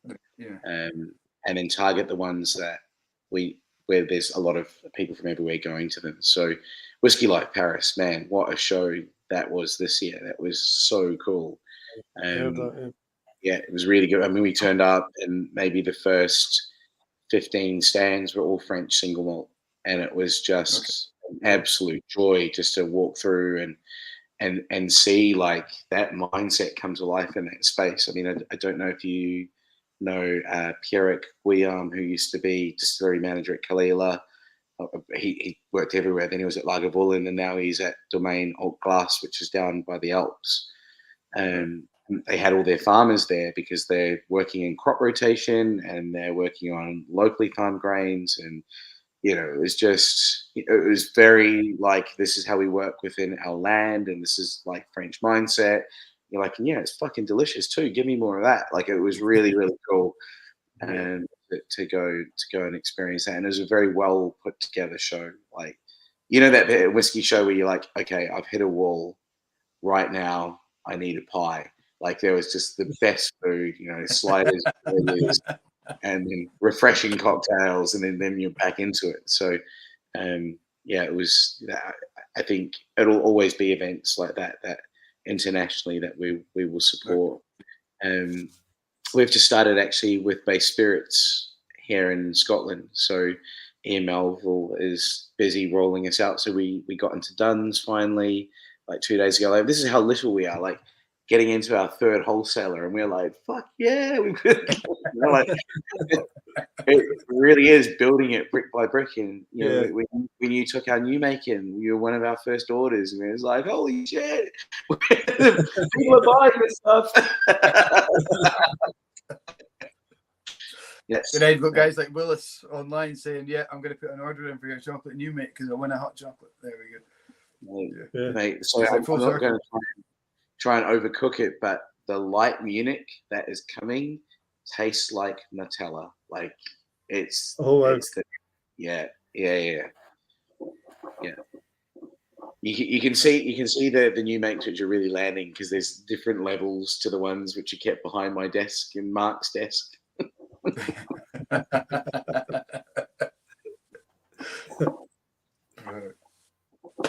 Sounds awesome. There's obviously so much going on with you guys. It's such an exciting future, and I can only wish you all the best that everything kind of goes well. And the major hiccups of things like COVID and price increases are a thing of the past, and we're going to get through the next stage. And just thank you so much for coming in and joining us tonight. It's been an absolute pleasure. You've opened my eyes to a lot of things about Holyrood. I've been to the place and I've had a walk around it and I've chatted to guys, but I've still learned so much. So hopefully the guys at home have had a great time watching us.